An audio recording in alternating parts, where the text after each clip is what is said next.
Hello friends, welcome to Nafsheer kitchen.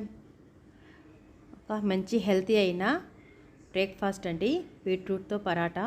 ముందుగా నేనైతే ఒక హాఫ్ బీట్రూట్ని చిన్నగా ముక్కల్లా కట్ చేసేసి ఒక 3 టేబుల్ స్పూన్ వరకు వాటర్ పోసేసి మెత్తగా మిక్సీ పట్టేశానండి. తర్వాత ఒక కప్పు వరకు గోధుమ పిండి ఒక బౌల్లో తీసేసుకొని 1/4 స్పూన్ వరకు సాల్ట్ వేసేసి అంతా కలిసే విధంగా కలుపుకొని ముందుగా మిక్సీ పెట్టుకున్న బీట్రూట్ రసంని కూడా ఇందులో వేసేసి కొద్దిగా పోసుకుంటూ చపాతీ పిండిలాగా కలుపుకోవాలండి.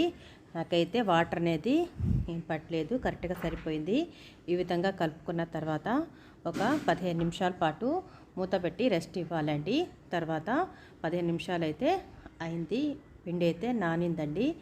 దీంట్లో మనకు ఎంత సైజు కావాలో అన్ని ఉండల్లాగా కట్ చేసేసి ఇక చపాతీ కర్రతో మనం చపాతీలాగా చేసుకోవడమే. మనకు ఏ సైజ్ బౌల్స్ కావాలో అని చేసేసుకొని ఇంకా కొద్దిగా గోధుమ పిండి పొడి అయితే చల్లేసి మనకు నచ్చిన విధంగా మనం చేసేయవచ్చండి. చాలా సింపుల్గా చేసేయచ్చు చపాతీలాగే. ఇది కూడా చాలా హెల్తీ అండి. అదిగాక ఇది లంచ్ బాక్స్లో గానక లేకపోతే డిన్నర్లో బ్రేక్ఫాస్ట్గా కూడా చేసేయచ్చు. పిల్లలకైతే ఎస్పెషల్లీ బీట్రూట్ అనేది తినరు కదా, ఇలా కనుక చేసి ఇచ్చినట్లయితే చాలా టేస్టీగా ఉందని మరి తింటారు. అది కాకుండా ఇందులో సైడ్ డిష్గా కూడా ఏం అవసరం లేదండి, అంత బాగుంటుంది. ఒత్తి చపాతీ అంత టేస్ట్గా ఉంటుంది. వీడియోలో చూపిన విధంగా పెద్ద సైజులో చపాతీని ఒత్తుకొని నైఫ్ సహాయంతో ఈ విధంగా కట్ చేసేసి వీడియోలో చూపిన విధంగా సెట్ చేసేసుకోవాలండి. ఈ విధంగా సెట్ చేసుకున్న తర్వాత మరలా కొద్దిగా పొడి పిండి కూడా ఇందులో చల్లేసి పెద్ద సైజులో మనం చపాతీని ఒత్తుకోవాలి. ఫ్రెండ్స్, నా వీడియో కనుక నచ్చినట్లయితే తప్పకుండా లైక్, షేర్, సబ్స్క్రైబ్ చేయండి.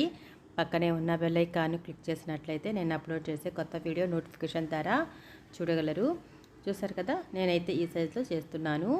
ఇంకా తవ అయితే హీట్ అవుతుంది. తర్వాత ఈ విధంగా చపాతీ వేసేసి ఒక ఇటుపక్క అటుపక్క టర్న్ చేసుకుంటూ 5 నిమిషాల పాటు లో ఫ్లేమ్లో మనం దీన్ని ఫ్రై చేసేసుకోవాలండి. ఈ విధంగా ఫ్రై అయిన తర్వాత బ్రష్ సహాయంతో ఆయిల్ అనేది అప్లై చేస్తున్నాను. మీకు కనుక నెయ్యి ఇష్టమైతే నెయ్యితో కూడా చేసుకోవచ్చు. బీట్రూట్ తినని వాళ్ళు ఇలా కనుక చపాతీ చేసి ఇచ్చినట్లయితే చాలా టేస్ట్ ఉందని మరీ తింటారు, అంత బాగుంటుంది. ఒకసారి తప్పకుండా ట్రై చేయండి. చాలా ఈజీ కదా. ఎందుకు ఆలస్యం, మీరు కూడా ట్రై చేసి మీకు ఎలా కుదిరిందో కామెంట్ ద్వారా తెలియజేయండి. 2 పక్కల ఫ్రై అయిపోయింది కదా, ఇంకా హాట్గా సర్వ్ చేసుకోవడమే.